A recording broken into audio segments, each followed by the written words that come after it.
You mean full screen?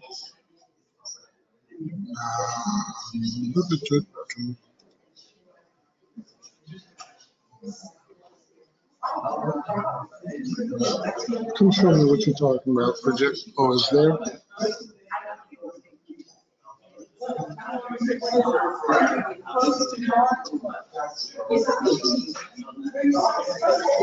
Yeah, it's probably too far.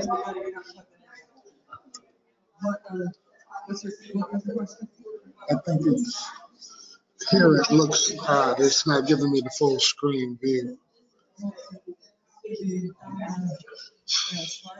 Yeah, I did. See.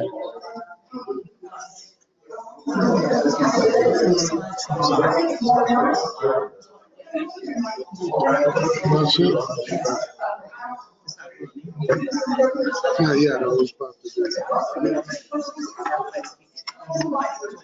Yeah, you want to do a quick intro, and I'll let them speak.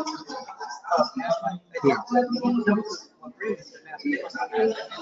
Yeah. Okay, yeah. And then you.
Today we have a lot going on. First thing I want to tell you all about is the capability pitch contest and the heavy hitters event, big spenders event. And I'm saying this because some people tell me they haven't gotten emails and don't know about it. So I want to make sure everybody knows about this event. Okay. On August 22nd, we'll be hosting the 3 biggest spenders in the state of Georgia right here in this room. That's the City of Atlanta, CDC, and Georgia Department of Transportation. They'll be here to educate you on how your small business can win opportunities with them. Okay? So if you haven't registered for it, you need to go ahead and register and be here for this event. We'll also have, in that same event, the capability pitch competition. And what that entails is you as a member or you as a business owner getting the chance to compete for the chance to speak in front of the entire audience about your business. We start this competition actually next week with our classes. There's a set of 3 or 4 classes, well, not 4 classes, but there are a set of classes that are designated for you to learn how to pitch your business.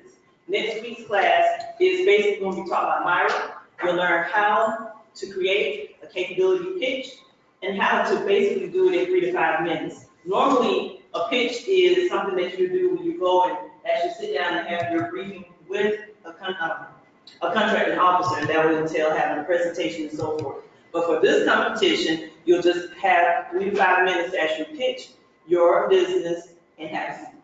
Okay? We'll go into more details about that next week. The week after that will be the actual competition for everyone who has signed up for the competition. So if you signed up, congratulations ahead, because you're already considered a winner in our eyes by being in this and knowing how to pitch your business to whoever you meet at any time. From that list, we're going to wind that down to about 10. Those 10 semi-finalists will compete in front of everyone on the 15th. And you all, whether you're in the competition or not, you're able to come and witness how they present their material to the audience. And then out of that 10, we wind down to the finalists, the three that will compete on the 22nd. We can talk more about that later, but I just wanted to make sure everyone in here knows about the competition and about the event. Are there any questions about that? Any questions? Okay. So that's capability pitch competition and heavy hitters, big spender. And if you bought a ticket to be in the competition, that already includes your admission into the heavy hitters event. But if you only pay to be at the heavy hitters event, then you still can come to the classes, but you won't be eligible to possibly win that $20,000 scholarship to the Double Celebrate program. So, all right. Now, today's class is called Where Cost Ends and Profit Begins. And we got a substitute teacher here today, our own CFO, Ruth, who easily has come up to speed on this. And we'll probably have Ruth Washington come in at a different time to be able to present her presentation, but we're going to have Richard presenting this today. And after Richard, we're going to have Aflac and GPI present on how to manage risk in your business, something that we all need to know, how to manage risk in our family and in our business life. So now I will now turn it over to our CFO, Richard Brooks. Good morning, all. Can y'all hear me okay? Okay, great. If I start trailing off, somebody get me another cup of coffee. But I think I should be all right for now. Unfortunately, Ruth has a family emergency and couldn't be here this morning. And she gave me a call. She was like, my slides are there. I know you can do it. I was like, yeah. So here I am. And Ruth has a way of doing a report when she does a presentation. So she made this easy. And quite honestly, it's stuff that I know. And I studied and have put in practice all throughout my career, so I may be able to add a few things here or there. So let's just go on and get started. Where does cost end and profit begins? Cost versus profit, how to distinguish profit from cost on government contracts. And of course, the aspect that you guys are interested in is the profit, right? That's one way to look at it, but of course, you may know that to get a profit, you have to manage your costs. So you can't ignore that. We're going to talk about. Hey, are you doing your slides? Because we don't see them. Okay, I did. Sorry. Thank you for letting me know.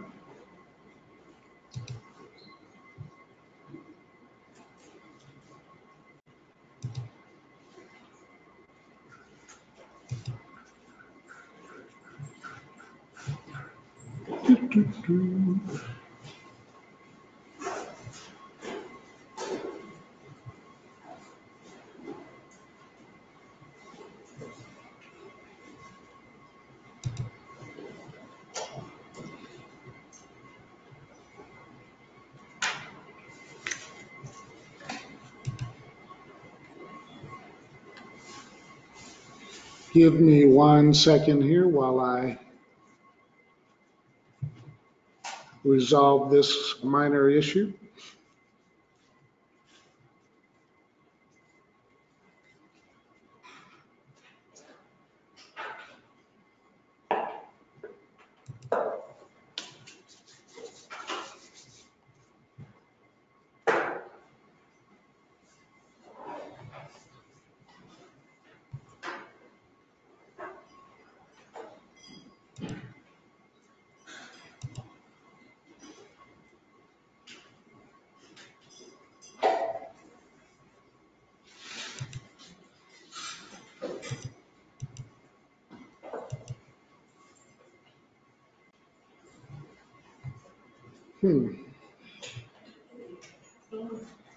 Wonder what this is.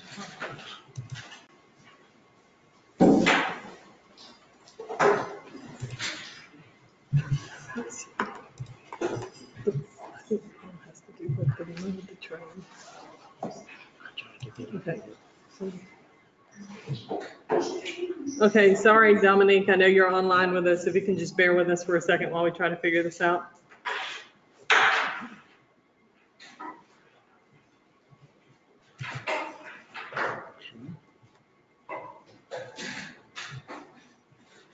So what, can you not go into that slideshow thing? But resume slideshow. I've done that several. Okay. Do we have anybody here new with this for the first time? Okay. Can you introduce yourself so we can get to know you?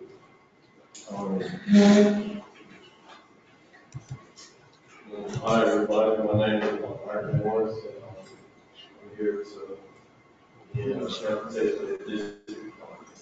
And I want to learn from all of you. Welcome. Thank you.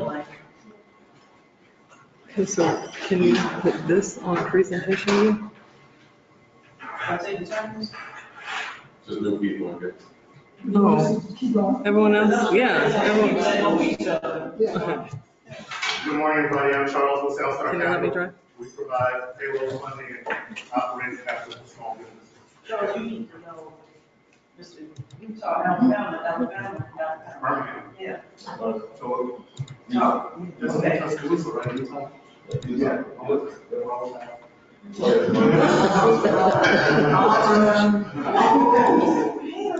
Hey, guys. Good morning. I'm Cindy. I'm one of the coaches of GCA. Why is your slideshow thing not working? Good morning, I am Molly Marshall, and I'm fairly new to GPA. I started in July, and I am a business owner, I'm a medical support company, and I'm in the healthcare field. I'm a practice. Hey, Tanya. Oh, sorry, guys. Tanya Jordan, online. We are having some technical difficulties, so we'll pick back up, but we're just introducing ourselves online. So y'all can go ahead and go. Yeah. I'll play this for a second. My name is Everett Walker. I'm an occupational health physician here in the Atlanta area. Been practicing about 15 years. I do Where is workers' the, disability exams. I've been working with the VA as a subcontractor over the past 2 okay, years. this is what I was employed for 5 years prior. So I'm trying to increase my knowledge level. Something really fine. Change the slide. how do I? That did it. Hello, everyone. My name is Lorenzo Whitestone with Whitestone What Investigations. did you do? I'm a private investigator. Hmm? You guys can do more than just follow cheating spouse. Share the screen. It's already shared. What do I do? It's already shared. That's important. Let that take you pretty good, like, we're doing All things. right. Okay, I think we've resolved the issue now. We'll, what happened? Of course, go. Hi,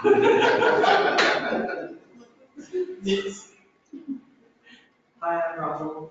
Just so you guys know, I also have a healthcare background. I used to own a medical device company. But I'm working on something for the DoD, and it's an organizational process. All right. Good morning, I'm Crystal Spell with Spell Consulting Group, a project management and business consulting company. My name is Matthew Coleman. I am here via the Atlanta Black Chamber. I'm a business development manager for RE Systems. We're an NAIT firm. We do everything network. We do cyber and cloud computing, and I also have a private money lending company. We do fix and flips. It's called VI Capital Lending.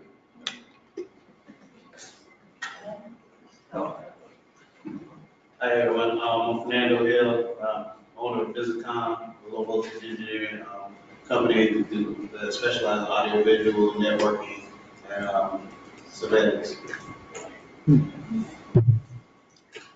my name is Gloria Mondon. I am one of the coaches here at GCA. Glad to be here. Glad to help. I am Herbert Ezel. I'm a co-founder of Indirect Solutions, a cybersecurity company.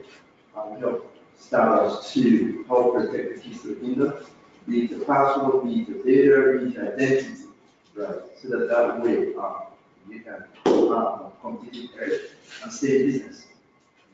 All right. Is that everyone? Yes. I'm Deborah Barrett. I'm also one of the coaches here. I'd like to thank those who I've never met before, and hello to those who I already know. Good to see you. I am Diana Duplessis. I'm also one of the GCA coaches here, so we're just happy to see you all in the room. Awesome. Awesome. So a very big part of what we do is we're a place where you can come and connect to other resources and other business owners who may be able to help you in going after contracts. So consider partnership. And now that we've resolved our technical issues, I'll continue with the presentation. As an overview of where we're going, government contracting in the small business is what we're focusing on, of course. And some of you may be thinking, is government contracting smart for small businesses? And what is the secret to winning a government contract? Is winning just getting the contract? Where does cost end and profit begins? And these are the questions we will seek to answer in this presentation.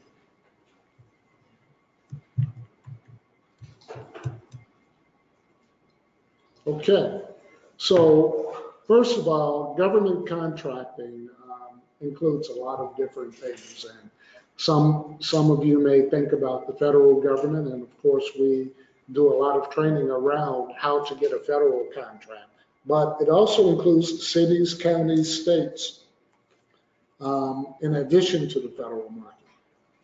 And each one has their own procedures, registration processes, so on and so forth. The United States government is the world's largest buyer of all products and services and buys everything, every type of commodity and service. The U.S. government recognizes small businesses as the engine for economic growth in America and has designed several programs specifically for small businesses. Many of you may be aware of the small business set-aside programs, typically for businesses that have designated certifications, like the women-owned business designation, the small disadvantaged business, service-disabled veteran-owned small businesses, hub zone certified businesses, so on and so forth. And again, what I just mentioned were primarily the federal, and each city, county, or state may have its own certification program. Each year, the government sets goals for federal government contracting dollars to be awarded in each of the certification programs. So government contracting is for small businesses. So some people say, well, maybe that sounds too good to be true, you know? Well, government contracting is big business, and with hundreds and thousands of contracting opportunities being awarded on a yearly basis. with hundreds of billions of dollars being executed by the federal government alone each year. Government contracting is an institution, and you just have to enroll as a student and learn as you go. So, brother here from Utah, you're doing the right thing. You know, I'd invite you to connect with one of our coaches here that you may have seen stand and introduce themselves, and they can provide you additional guidance. Now, most small businesses shy away from government market because of the fear of the unknown. And that's one of the things we at GCA help you to overcome. Performance in the federal contracting market is governed by regulations, just as any other component of the federal government. Many of you may have attended the FAR workshop that we had a few weeks ago. Anyone? Anyone? Okay, we have a few people who attended. If you're going to participate in the federal space, you want to make sure you focus on the FAR and understand the FAR. It's a huge document, but typically each contract that comes out will list what regulations within the FAR pertain to that particular contract, right? So if you don't read all of the FAR, and I mean, some of you may be doing a dissertation or looking to do a dissertation, you know, I invite you to pursue it, but you know, it's not fun. So, but if you're going after a contract, you want to at least review the regulations that pertain to that particular bid or opportunity. So what's that FAR, I'm guessing, is an acronym, right? FAR, Federal Acquisition Regulations. Yes. And you can, if you search online, you can find a copy of the FAR. It's readily available. The mandates and these regulations need to become the structure on which your business is developed and operates. So, what is the key to winning in government contracting? Winning in government contracting takes a lot of prep work, proper planning, and persistence. The reward is that a lot of money can be made and your business can have a reliable revenue stream. No matter what type of contract, a prospective contractor must sell two major components in order to be considered in the running to win a bid. First, they have to demonstrate that they are technically qualified, and then their price has to be right. The price has to be competitive. The technical proposal must demonstrate that you know what you're doing, of course, right? You're technically qualified to perform and have a solid knowledge base on the work or service or product to be delivered. And you have a unique and adequate methodology to get the work done. The technical side is where most people are comfortable because it's basically, do you know how to perform the service that they're asking you to perform? And typically people get into business because they know how to deliver the service. The other component is the contract price. And a lot of people aren't comfortable pricing their services. And or maybe they're pricing them wrong. Many people think that because they are covering the cost, their immediate cost, their direct cost, that's all they need to do, and that's not true. I mean, if you want to be in business long term, you have to actually make sure you're covering your direct costs and your indirect costs. And we'll talk a little bit more about that. And of course, you want to be competitive. So that's where managing your costs comes in, and identifying all of your costs comes in as well, because you can win a bid and you can perform for years and never make a cent. And I don't think anybody here wants to be in that situation, right?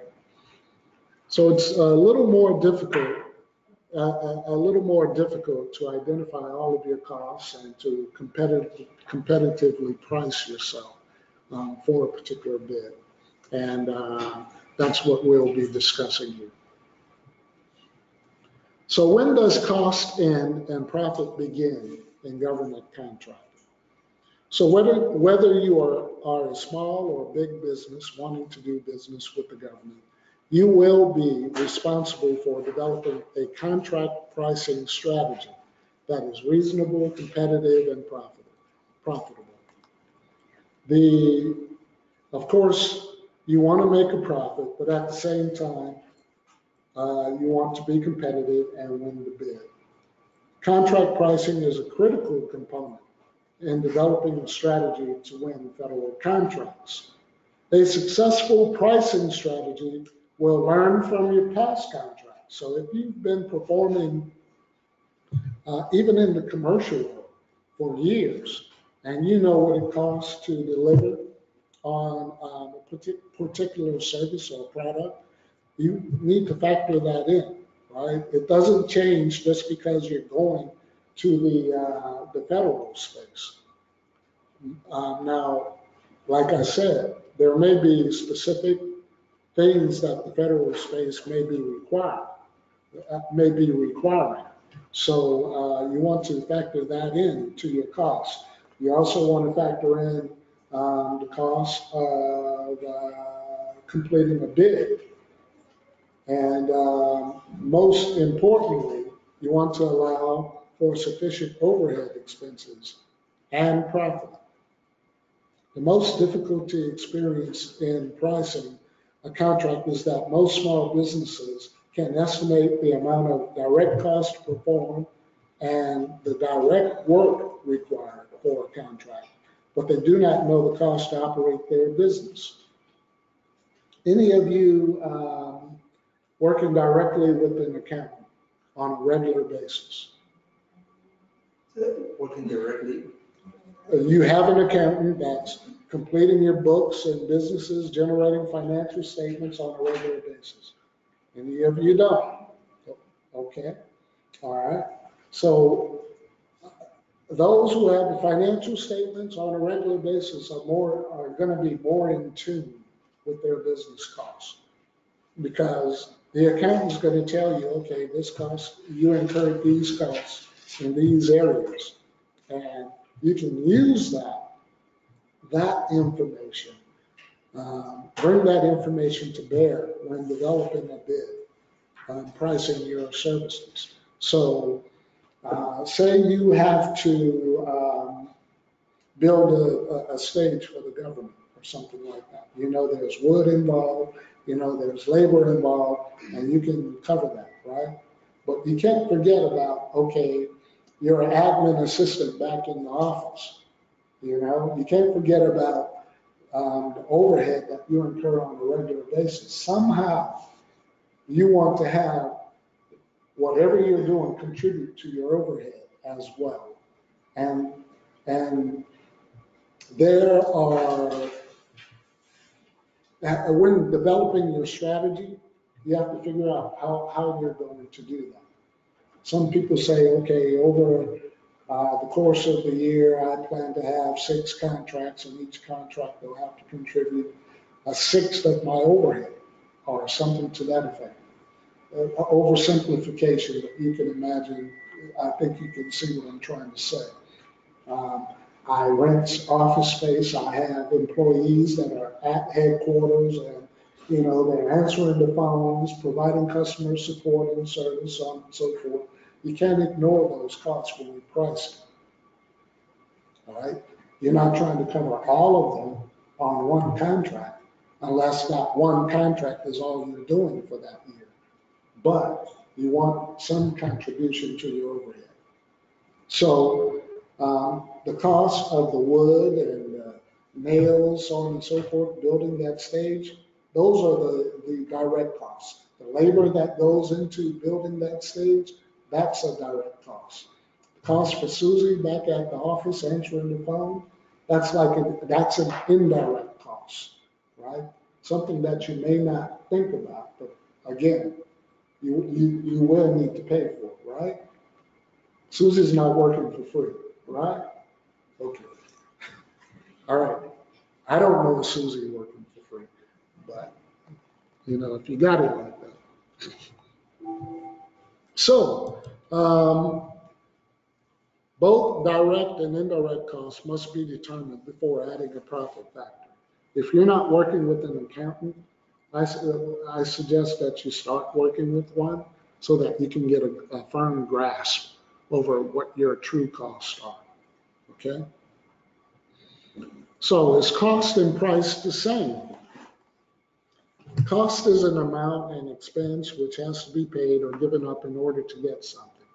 In business, cost is usually a monetary valuation of effort, material, resources, time, and utilities consumed, risk incurred, opportunity foregone in production and delivery of a good or service. All expenses are costs, but not all costs are expenses. An example of this would be a major piece of machinery that you purchase and you use to deliver services in your company. And it can be used year after year, project after project, so on and so forth. The cost of this equipment is not a contract expense per se, but the usage charge will be, right? So, like we were talking about Susie back at the office, this piece of equipment back at the office or in the plant or what have you. It needs to be accommodated. And there is a usage charge added to the contract for that piece of equipment. Price is a monetary value that the buyer pays for the goods or services. Price would have the cost, a share of operating costs, and a markup for profit. Don't forget the profit. If you don't add the profit, they're not going to give it to you, right? Okay, anybody know what I'm talking about? Okay, screen sharing is paused. Screen sharing. Okay.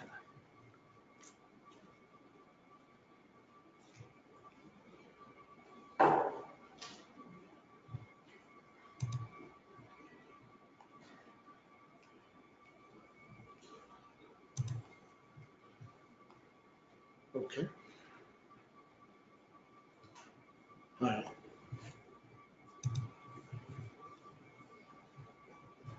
So let's see, what type of companies do we have in here? We have electrical companies, we have IT companies, we have service companies.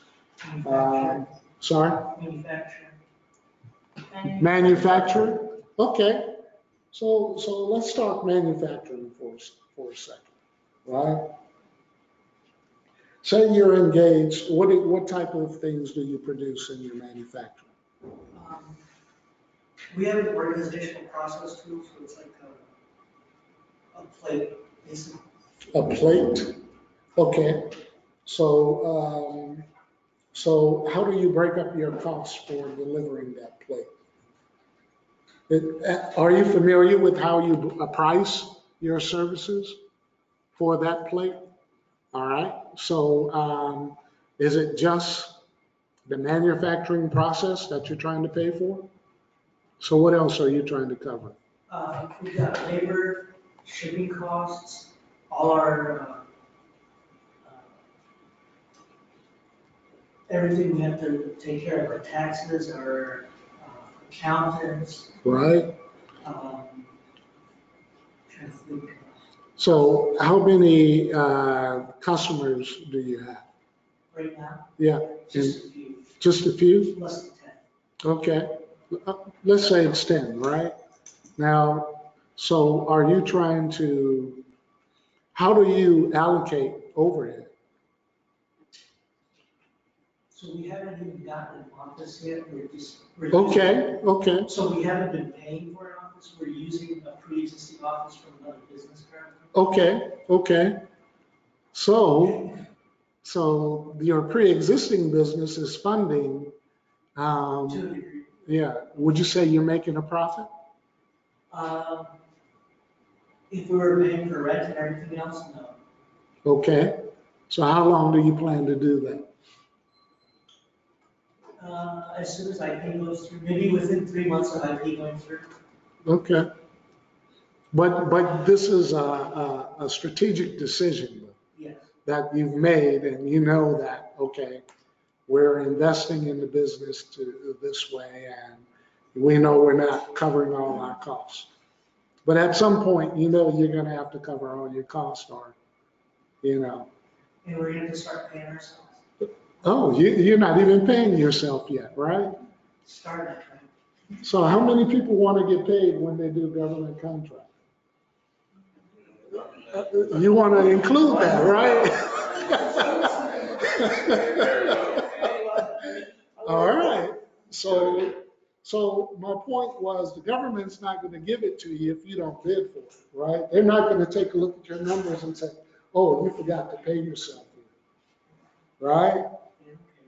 And guess what? If they accept your bid and you contract for those services, you're on the hook to deliver those services, right? At the price listed in that contract, right? So, you know, you had a question? Yeah, no. So you want to make sure that you're covering all your costs, including the cost for your services, right? Your labor. Even if you're outsourcing all the work to someone else, you're subcontracting, right? You still have to manage that contract. You're overhead for that contract. So you may say, well, I spend this amount of time per week I'm going to have to spend this amount of time per week to manage this contract. You want to make sure you're being paid for that time. Okay? So you can't go in and say, well, I can provide, my material is going to cost this much, the labor is going to cost this much, my contractor said he's going to charge this much, and just add that up, right? You pay them, but you left yourself out, right? Now, you can treat yourself as about profit or build in more profit, what have you. It depends on what's typical for that type of service. And that's when you have to do a little due diligence. Maybe you take a look at if it's a renewing service, something that's been provided before. Maybe you find the last bid and evaluate that, see what they were making, see what they were doing. All right? But you really have to understand what your true costs are going to be. Mm-hmm. Yeah, so I think I have two questions here. I'm new to the government contracting space. Okay. So these contracts that they put out here, my first question is, are they open or closed kind of bidding system where you actually submit and nobody sees, whatever that means, whether it's open bid or closed bid? And the other thing is, do they really put out a base pricing model so that way you can determine if it's going to be profitable, right? Because you don't know what other people are bidding. How do you really determine? Because your overhead is still, like you said, I don't even know how to put that into perspective, but do they really give you like a base model saying, hey, the pricing is around this area, or is there anything like that? I'm just curious. Okay, so you're going to have to know your business, first of all, right? Most people know what the direct costs are, right? What it costs you to provide a service may not be the same thing it costs someone else to provide that service. But you don't want to bid their price because they may have a lower cost structure. You need to know your business, first of all. Now, as far as a base pricing model, I don't know that the government provides that in any sector. However, you can request copies of the bids, prior bids. You can take a look at GSA schedules for similar services. You can ask questions during question and answer periods that they may set up.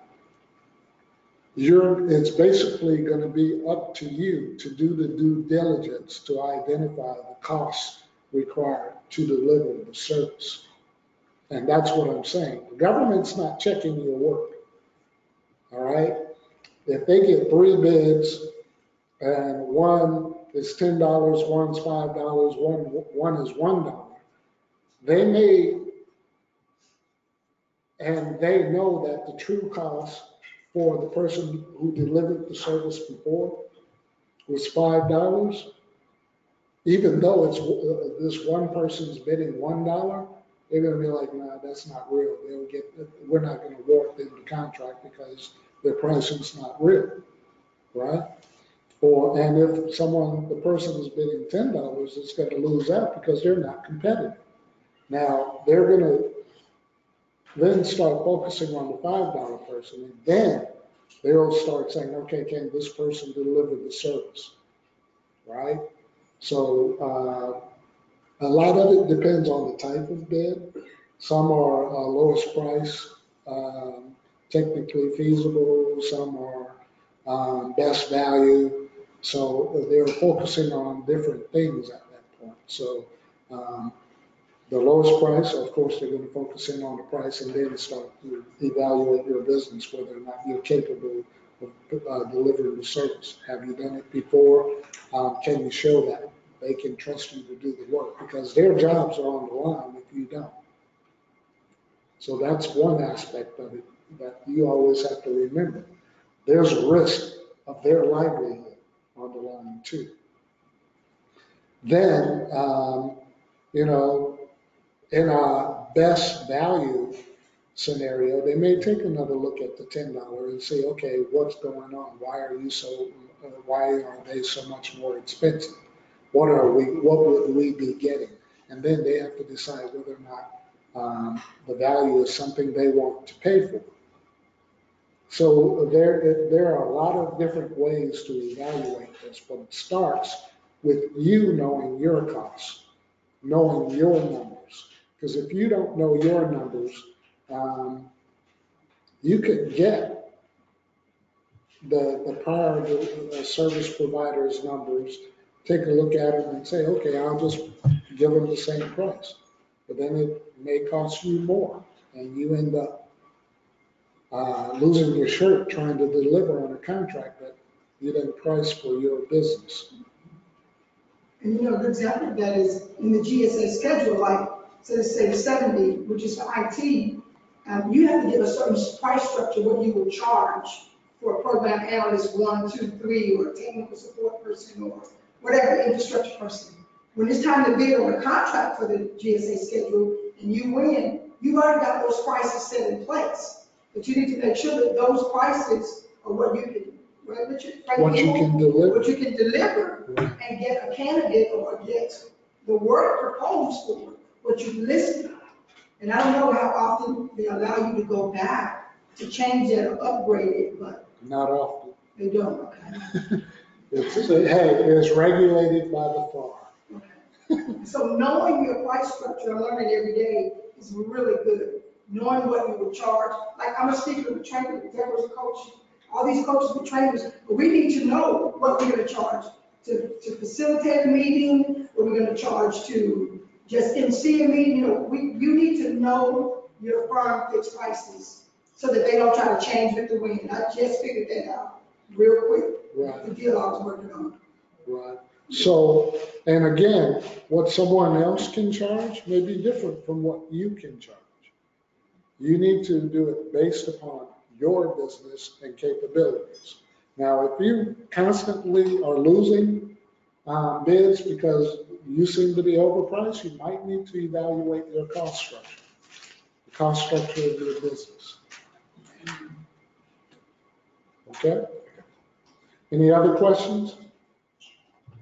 All right. So we talked about direct costs. cost of materials, employees' wages, talking about labor, freight and shipping. Our manufacturer in the back mentioned he had shipping costs and things like that for the plate study he develops. All right. Indirect costs. Now, mind you, this definition is extracted from the FAR, right? And you can actually Google FAR Part 31.2, and it'll pull up the FAR language that's applicable. And indirect costs is any cost not directly identified with a single final cost objective, but identified with two or more final cost objectives or an intermediate cost objective. So now you see what it's like to read FAR language, right? It is not subject to treatment as a direct cost. After direct costs have been determined and charged directly to the contract or other work, indirect costs are those remaining to be allocated to the several cost objectives. So you're allocating your indirect costs to projects. And this is language in the FAR, so it's saying you are allowed to do this. They want businesses to make money, and they know that they have overhead. Indirect costs includes costs which are frequently referred to as overhead expenses, for example, rent and utilities, and general and administrative expenses, for example, officers' salaries, accounting department costs, personnel department costs, and our manufacturer in the back mentioned some of these. Now, commercial for-profit organizations usually treat fringe benefits as indirect costs. What are fringe benefits? Anybody? Anybody? Perks. Perks, right? Could be health insurance, it could be dental, could be contributions to 401, sorry? Is this a benefit? Yeah, benefits that you may give employees within the company.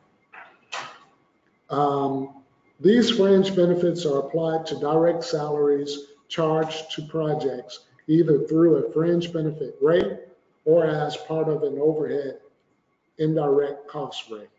The indirect cost base or bases of, that is the denominator of the fraction producing the rate, should be selected so as to permit an equitable distribution of indirect costs to the benefiting cost objectives. So let me try to simplify this a little bit. All right. So you have a cost pool, say it's $100, right? And you have 6 projects, or let's say 10 projects for round numbers purposes. How do you allocate that $100 cost pool to your 10 projects? Are you going to say, well, each project is going to get a 10? In this case, the basis is the 10, the way she's describing it here, right?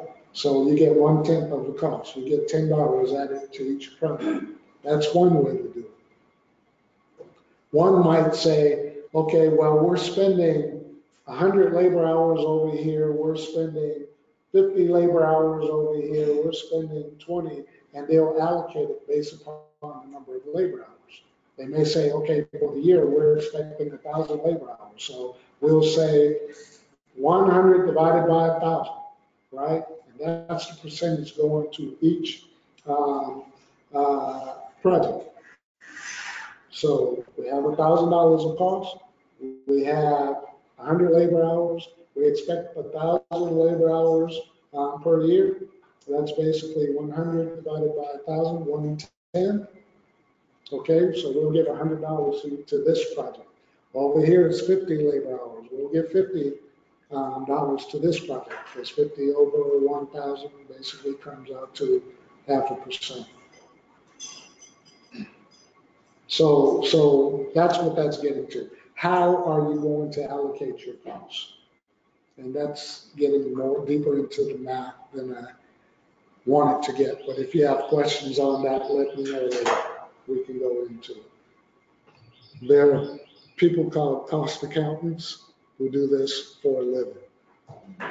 They figure out how to allocate cost pools, overhead pools to specific products and services or to projects, so on and so forth. And this is all part of your pricing strategy.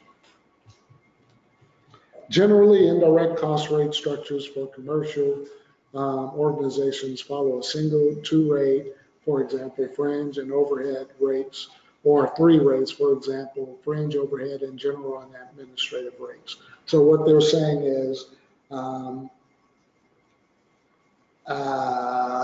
they have a pool for fringe, they have a pool for overhead, they have a pool of costs for general and administrative, right? And they treat those separately, and they allocate them based upon some fraction to different projects, whether it be by direct labor or total direct cost or whatever.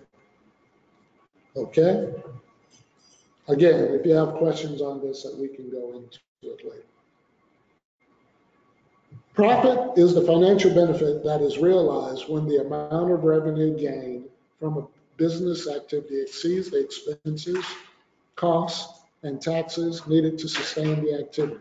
Profit is calculated as total revenue minus your expenses, right? We know what the profit is, right? We don't always get it if we don't factor all of our expenses in there. And there are a lot of companies who are operating thinking they're making a profit, and they're not, because they haven't factored in all of their expenditures. Okay?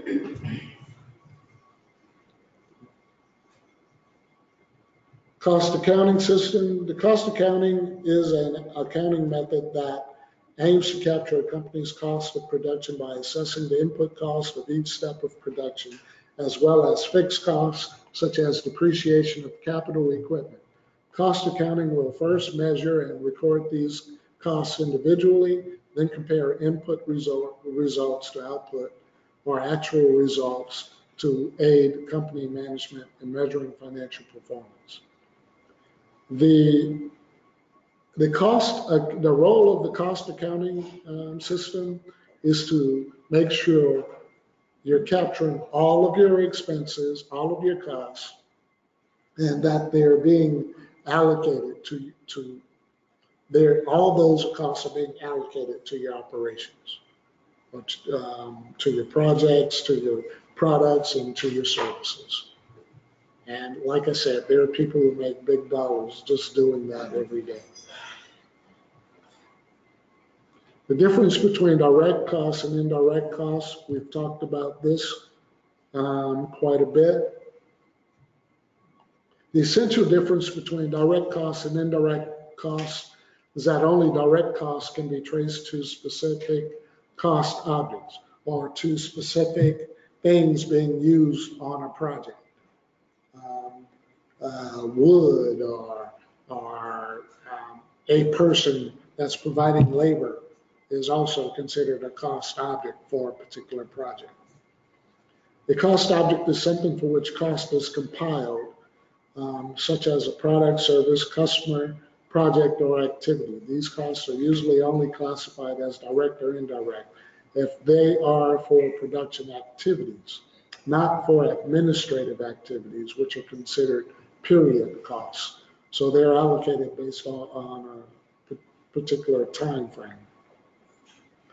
The concept is critical when determining the cost of specific products or activity, since direct costs are always used to compile the cost of something, while indirect costs may not be assigned to such a cost analysis.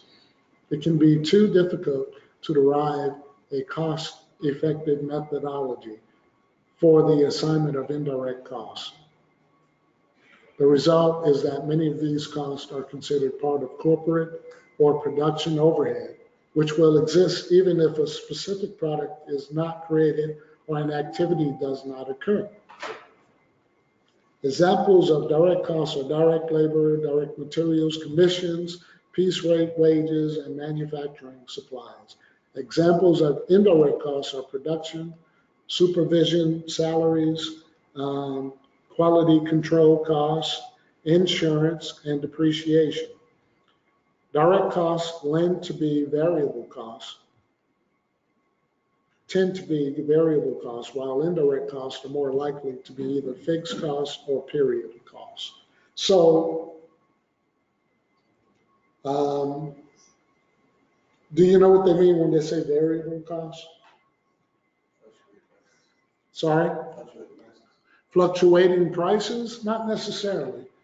Not the price itself. I mean, you may have a person that works on a project and he makes a certain wage, right? But that project, he may only work 20 hours on this project versus 100 hours on another project. That difference is the variability. All right, the wage, the price is the same, but the number of hours he's working may vary. So you're saying it's number of hours as a variable, Yes, even though the wage itself is fixed? exactly. The cost is a function of hours times wage, right? So that's the actual cost. Yeah, right, okay. That's where it becomes variable, that's Right. the amount of time it takes to complete Okay. the. So you know what they mean by fixed costs? That's straightforward. Sorry? I said that's straightforward. Pretty straightforward, is it? What's an example of a fixed cost? That would be, in that case, that would be, okay. And that would be like the wage. Sorry? Labor on the job. Not necessarily, because the amount of labor can change. A fixed cost would be something like, we have a truck. What were you saying back here? Lease, rent. Yes, exactly. Website? Right, exactly. Well, a website, as long as the cost is fixed, yeah. And you know what they mean by a period cost, right? What cost? Period cost. So every month I have to make this payment, you know? Every year I have to make this payment. Depreciation is based upon a certain period of time. Oh, so depreciation falls into that because, Yes. okay, gotcha. All right, this depreciation is an indirect cost. All right, and that's getting deeper into accounting than I don't think you guys want to get to, but you know, it gives you some insight as to what's going on. So in that case, then you say the fixed cost is also the actual rate that we were talking about before, right? So for each service, say for instance, your analyst, this kind of pricing, is that a fixed cost? Your analyst? Like, you know, the cost per hour. The cost per hour may be fixed, but that's just the rate. The actual cost is the number of hours times that rate, right, for a given project. I mean, when you submit a bid, right, and you're pricing something out, you're not telling them, well, I'm going to pay this guy $10 an hour. You're going to say it's going to cost, that guy is working 50 hours at $10 an hour, $500. It's going to cost $500 for this project, right? You're not telling them the rate, you're telling them the cost. Does that make it a little clearer? Any other questions on this? Sure. So the government is going to have some perception of what the direct cost is and what the indirect cost is on a given project, just because of their experience with that particular operation, right? So They may, if the service has been provided before, you know, they'll know what they were paying the last guy who held the contract, right? And that's all they'll know. So my question is, if they have some idea, they also then can make judgments about how much profit they will allow. So my question is there a rule of thumb that you think the government uses that says, okay, Well, we know the cost of only $1 million, the bid is 1.1 million, so that's a 2% profit. So, but they say, okay, but this guy's bid is 1.3, so that's 30%, so that's two great profits, so we can't go with that, but we'll go with the. So I'm listening to your question, and I'm thinking they don't know what your profit is. Remember, your cost structure may be different from that of the last guy who provided the service. Now, what they do know is what their budget is, right? And they may or may not tell you their budget. Some will tell you their budget. And you know that if you go over their budgeted number, you're not going to win, right? Now, if you ask their budget and they say, well, our budget for this project is $100,000, and you come in at 110, guess what? They're not awarding you that contract. And now here are some things that play into how much profit you may be able to make. How many bidders are there, right? How unique is the service that you're providing? So those will determine, one, you don't have much competition, right? I mean, a few years back with the DOT, I had a client going after DOT road striping contracts. And there was only one company in the state that could meet all the requirements to deliver services on a road striping contract. And they were snapping up contracts, making like 100 times what they did the prior year. The difference was some new regulation that passed, and anyone who had old equipment could no longer deliver the service because their equipment didn't meet the requirements. Only one company had the requisite equipment. So they were able to price whatever they wanted. Wow.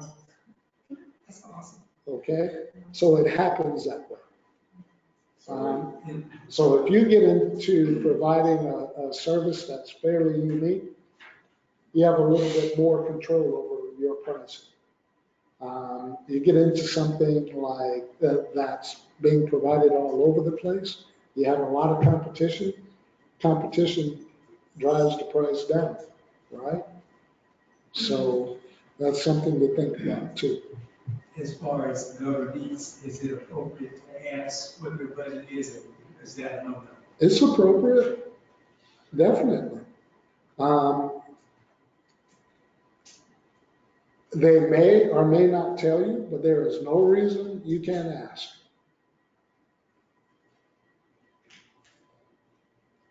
Okay. If there are no other questions, I'll turn it over to Aflac. Oh, okay. Yay! Well, you guys are quiet. I'm not used to business people being this quiet. Usually business people are really rowdy because they're excited, because they're in business for themselves. That's right. Just by show of hands, who in this room is an entrepreneur, full-time? Full-time, this is what you do. I don't do anything else but entrepreneurial. Okay. Who in this room is a solopreneur? Solopreneur, it's just you, no employees, just you. Well, congratulations. Each one of you are on a high wire. And you're performing a high wire act as you work in your business. And why do I say that? Anyone? Why would I say that? A guy that's been in the insurance business 30 years, why would I say you're on a high wire if you are an entrepreneur and you are all in it 100% by yourself? Uh-oh. Love it. Say it again. Risky. It's risky business. Cold up there on that high wire. And if you don't have a net, what can possibly happen? Yes, you guessed it, disaster. Me and my partner with Aflac, we have partnered up to help sponsor these events and to make you aware that you are a risk taker. That's all an entrepreneur is a risk taker. You risk things for the reward. My challenge and my question is, some risk you really don't need to handle yourself. Why not take some of that risk and transfer that risk to people that manage that risk and have made a science, yes, a science of handling risk. That's what insurance companies do. You transfer the risk that you don't necessarily have to take because you already taken enough risk. You're an entrepreneur. So you're already up on the wire. But some risk you need to transfer and partner up with firms that can help mitigate that risk just in the event that something happens. What could possibly happen as an entrepreneur? Anything. Anything. Hello. We say it all the time. Life happens. The young lady that was presenting this morning couldn't make it because life happened. Couldn't make it. So Richard had to step in.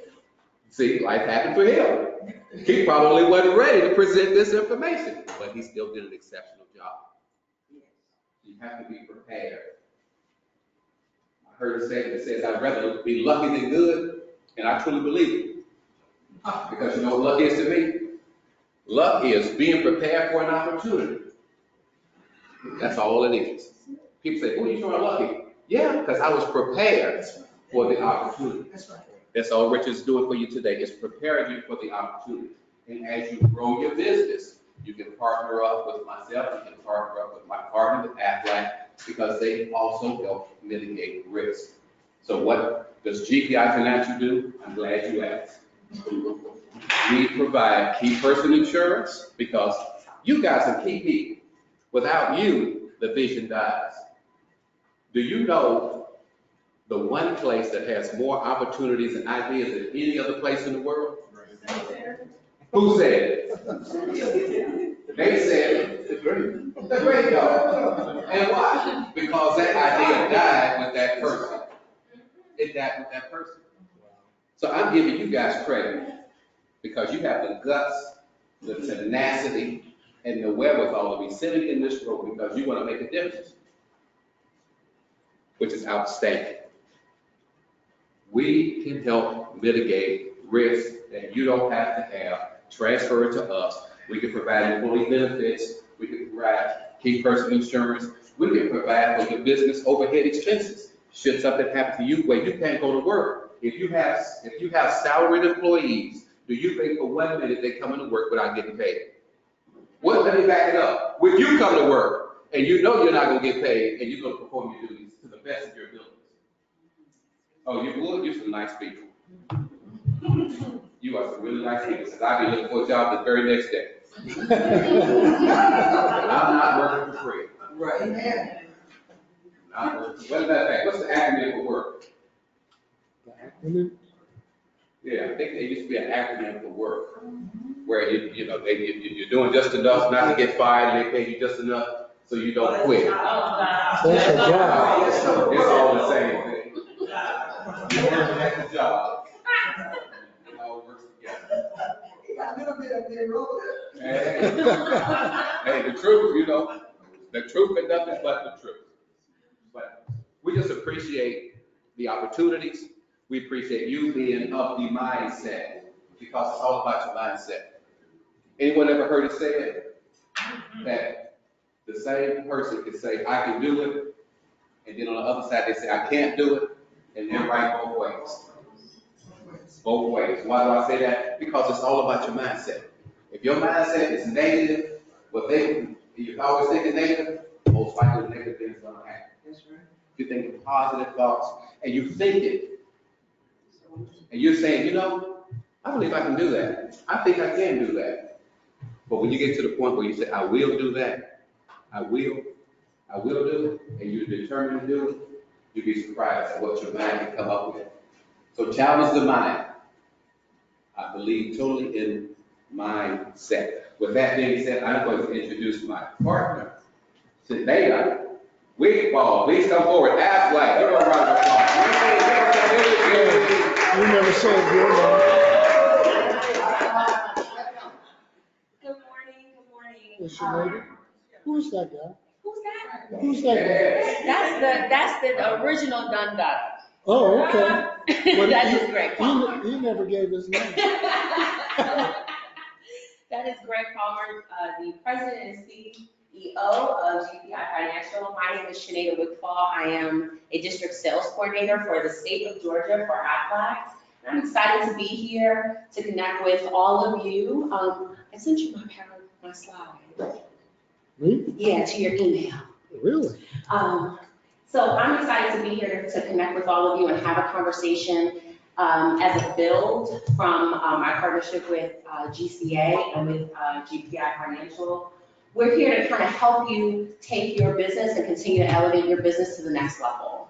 One of the ways that you'll also mitigate risk is by protecting not only yourself, because you are the core base of your business, but also protecting your employees or 1099s, whether they're W-2 or 1099s. If they're partnering with you and helping you support your business, you want to make sure that they have the benefits in place, because healthy employees support a healthier business. There are a number of benefits. Well, before I even jump into that, how many of you are familiar with Aflac? Okay. I promise you, I quack. You feed me, I quack. But yes, so Aflac is a Georgia-based company. We started in 1955. It is still the worldwide headquarters for what we do as an industry. We are the originators of total benefit solutions that is designed to be 100% employee paid. Why that's important is because as you implement major medical into your business, with major medical, you're required to put a portion of that bill. And as a small business owner or a new business owner, you don't have $20,000, $30,000, $40,000 to write that check. As your business grows, that will be an opportunity or something that you'll definitely jump into when the time is right. But at the beginning point, supplemental benefits can help offset some of those costs so that it's not coming directly out of your business, but you are enjoying a tax savings on the back end by offering benefits, okay? So regardless of whether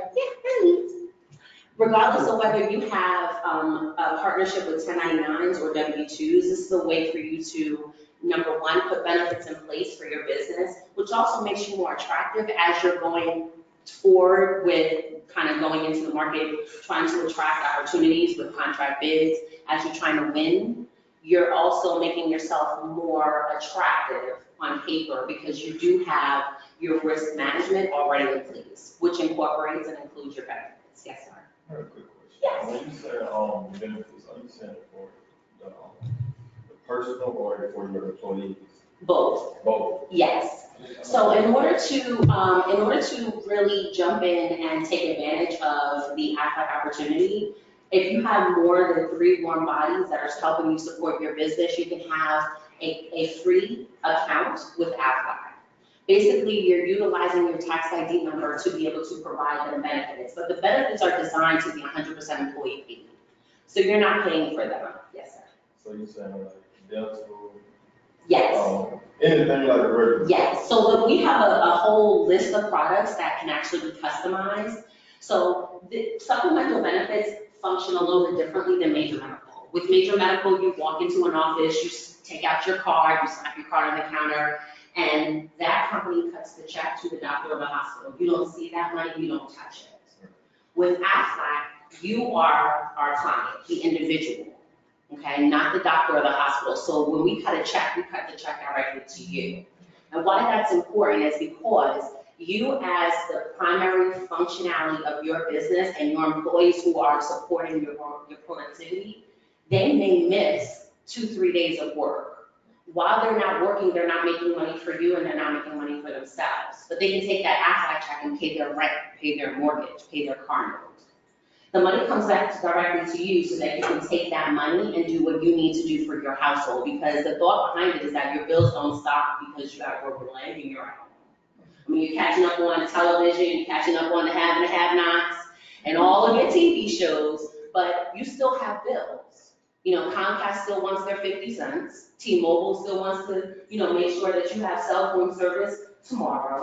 And so, you know, even if you have children, you know they don't like Bobo snacks. They want the Frosted Flakes and the blue box. They want real Pop-Tarts. You know, they're not trying to, they don't really understand that you haven't worked in a week. And so you're trying to cut down on bills because you're dealing with whatever health or injury event. So the thought behind it is that you can take that money and you can pay either some out-of-pocket expenses that are not being captured under a core plan, or you can take that money and support your household or go to Jamaica. It's your money to do whatever you need to do with. The benefit though, on the backside, there are a number of benefits for you as a business owner to the Aflac opportunity. Number one, there's no direct cost to you or your company. Okay, so literally the only thing that you're doing is using your tax ID number to say, if my folks want it, they can have it. And they can have it at a 63% lower cost than them just kind of catching me while I'm shopping at Walmart and saying, I see the duck in your bag, can I get Aflac? They're getting it through you, and so they're able to get it at an affordable cost. Basically, that cost is somewhere between $6 and about $15 a week. So very inexpensive.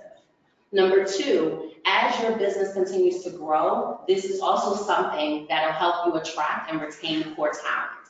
I know when I graduated from Warren Robins University and I was going out and trying to look for jobs above and beyond salary, I wanted benefits. I wanted to make sure that I had an opportunity to get dental, vision, short-term disability. I wanted it all from top bottom, and I was willing to maybe take $1 or $2 or $10 less because I had a good benefit package in place that was being offered to me. And so that is also an advantage as your business continues to grow, because it will, and I'm standing in agreement with all of you, your business is gonna expand. And as you're going out and you're attracting and hiring, you're able to say, I also offer Aflac. Okay. Number three, the tax savings opportunity. So as you are on an annual basis, as you are putting together your financial statements, there's also a tax opportunity on the back end that you'll enjoy annually by offering Aflac. And as you customize something that fits your core organization, because what you may need is not the same thing that you may need, or you may need. Okay, so you can customize it. It's not a one-size-fits-all. The employees can also customize whatever choices they need. The only thing that you're responsible for is the payroll deduction, or however low the frequency you pay them, you would be making a deduction on the back end. That's it. And because of that, you enjoy a tax savings. Number four, it enhances or can enhance existing core products. So if you're a vet and you already have veteran benefits, we can do a build from that. If you are a retiree and you have retiree benefits, we can do a build from that. When you say build, you mean? We can customize and build something to fill in the gaps. Yeah, so again, since it's not a one size fits all, you can basically build around it. Yes. So I have a question. So this is just like me working for someone and they have an insurance plan, like Blue Cross, Blue Shield, same thing, but I can do this on my own. You can do it on your own. You can establish, as long as you have a tax ID number, you can establish a benefit solutions platform for yourself. Yes. Quick question. Yes. Sorry, so the first part, let me just quickly pick you up number one, which is not direct cost to the company. Yes. Right? So do you guys advise on basically, if you have employees, right? Because I know that you're talking about the deductions directly from the employee, right? Yes. I think there's this part of the cost that actually goes back to the company, which is the 2% or whatever percent that you pay towards what the unemployment benefits or just kind of little things, right? When you say there's no direct cost to the company, what do you mean? From Aflac, we do not charge you anything to have an account, and our rates never change. Okay. So from 1955, there are still folks that joined then that are still paying $2, $3 for benefits because our rates never change. Whatever they're locked into at the date of enrollment is what is the same rate that it'll be for the next 30, 40, 50 years.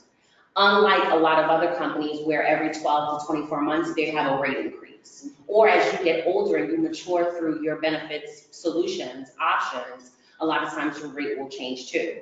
if you originally had rates at 40 years old and now you're 60 years old, you're paying almost double. With our rates, your rates never change. Okay? And then lastly, 5 kind of ties into 1 as well. Instantly, I almost in some regards become your HR person. Even though your organization is small, me and my team, we administer our own benefits. And so your folks are not coming to you, asking you for claims questions. They're not asking you about their health questions. You're able to pick up the phone and say, you know what, call Aflac, call Shanita, call her team, because I'm administering and servicing all of our own benefits. At no cost. At no cost. It's part of my job. Yes, sir. And you said Aflac is based out of Georgia? Yes. Y'all started? In Columbus, Georgia, yes. And how long have you been in business? Since 1955. So we actually started supplemental benefits. And it's so funny because I've been in Georgia for about 2.5 years. Prior to coming here, I worked for the president of Prudential. I actually helped build supplemental models for Prudential. And so Aflac really is the originator of supplemental benefits. And it's really important because it's designed to be employee paid. Now, you as the business owner, you can absolutely decide to say, you know what, I'll sponsor, maybe I have a trucking business, or maybe I'm in an industry where I have a lot of people on the road primarily. And so I know the accident policy may work for them. So I'll support that policy because it's costing me maybe $6-7 per employee. You can choose to do that, but it's designed to be affordable enough to where folks can pay for it themselves. It's not coming out of your pocket. So quick question, right? Yes. So basically what I'm hearing from you is you're helping the business owner to give supplemental benefits to the employee, which is tailored for them, right? Yes. That's them, right? Yes. Now, since the owner has maybe, let's say you have like 5-10 employees, right? Now, does that affect the cost? Because now I'm trying to buy group benefit instead. No, it doesn't. Individual?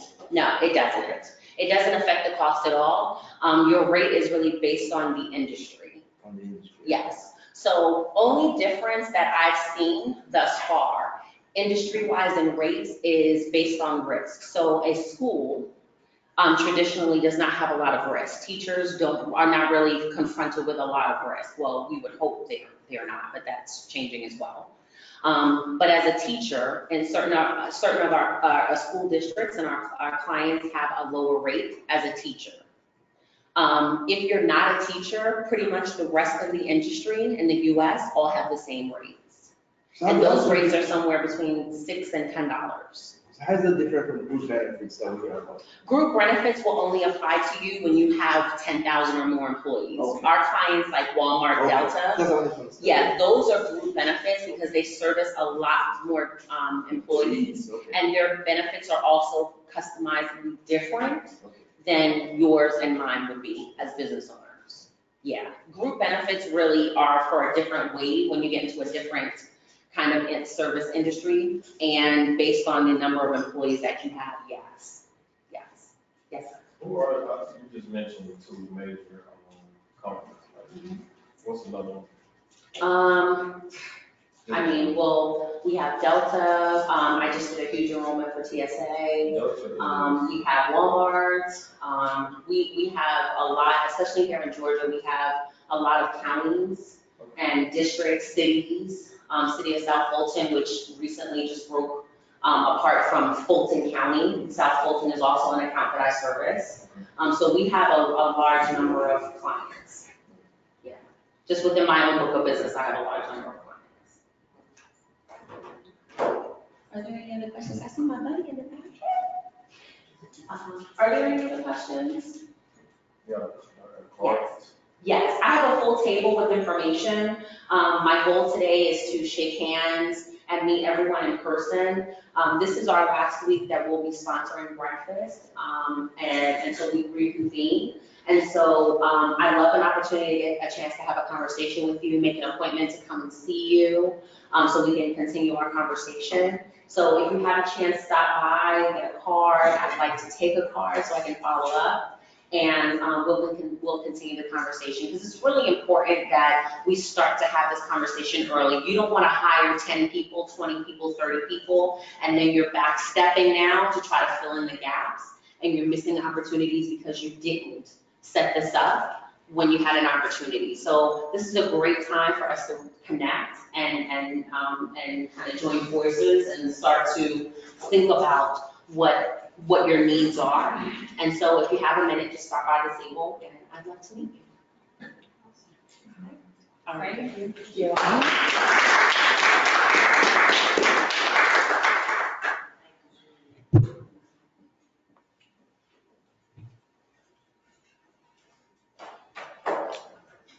So thank you, Aflac and GPI Financials, for coming and sponsoring these series of breakfasts for us and educating our members and guests on how to manage risk for the business and themselves.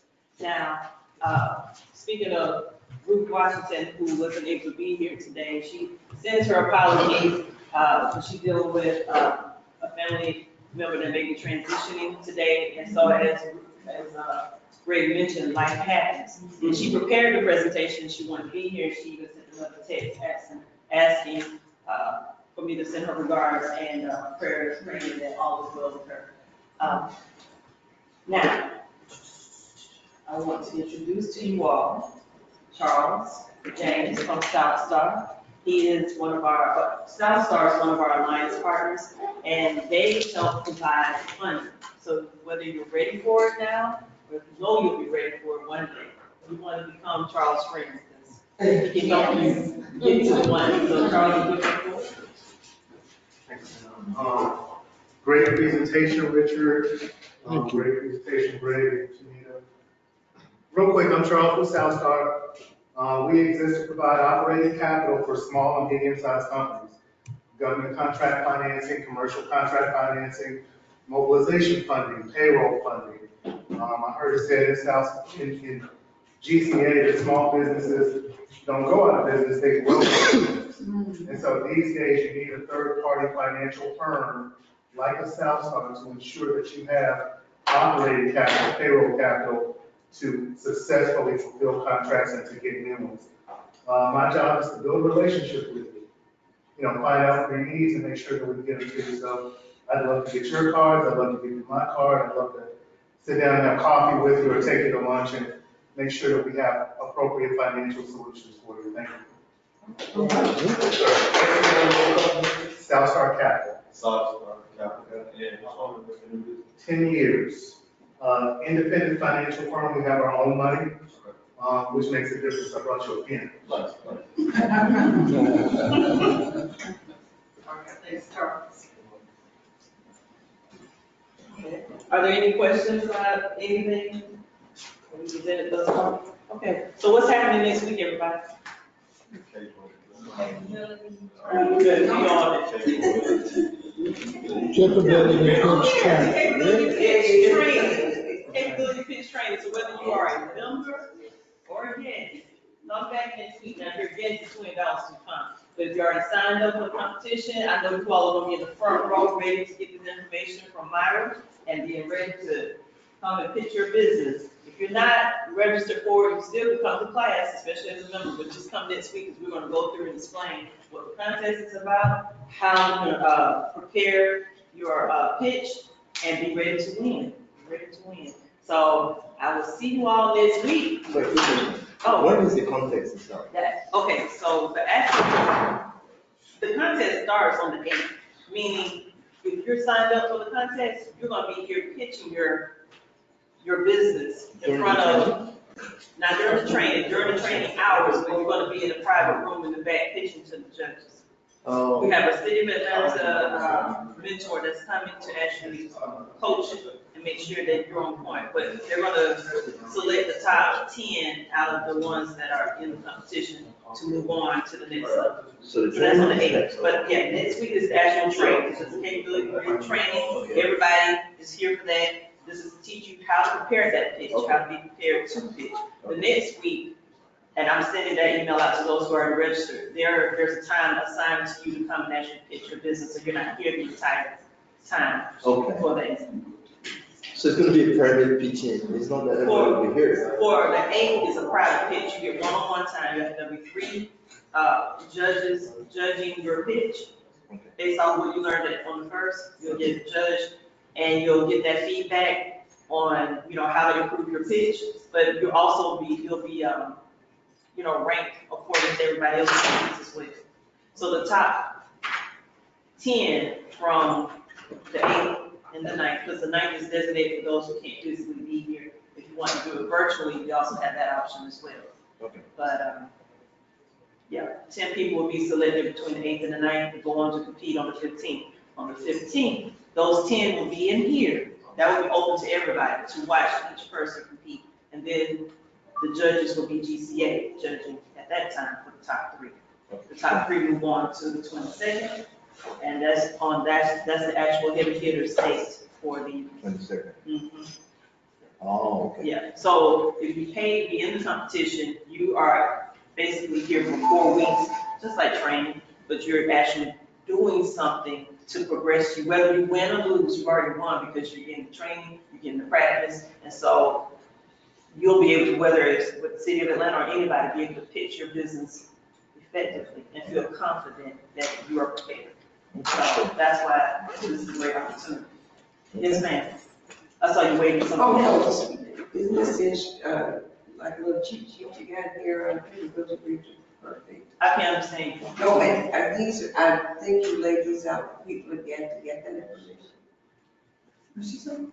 The page, it says capability brief. I thought you was asking. Oh, no, Myra was sitting back there, so that's from Myra. Oh, okay, no, that's Myra's notes. Oh, Yeah, no, there should be some flyers advertising the event on the stand. If it's not, I know I filled your emails up with this.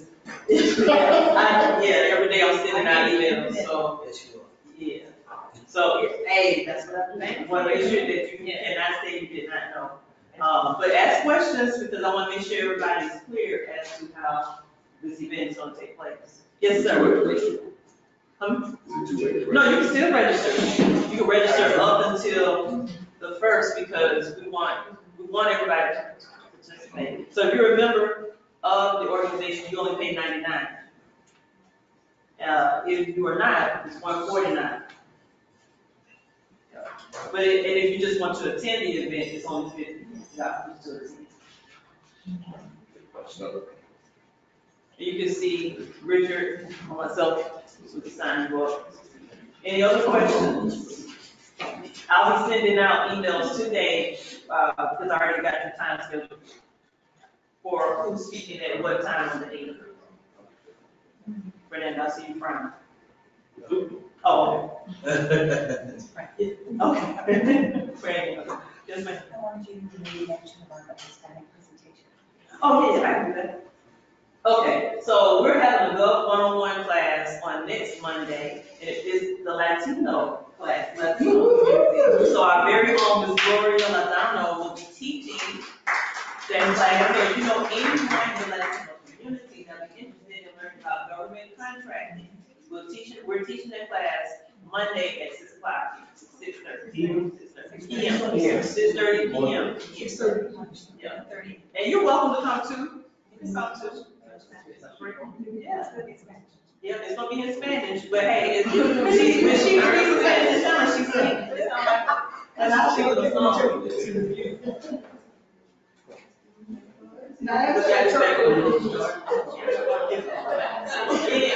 Any other questions or comments?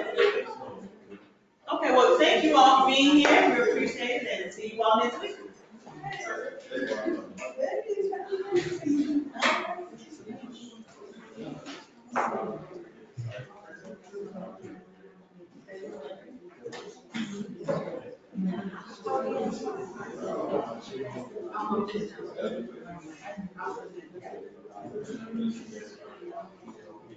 You seen the emails, right, Matthew?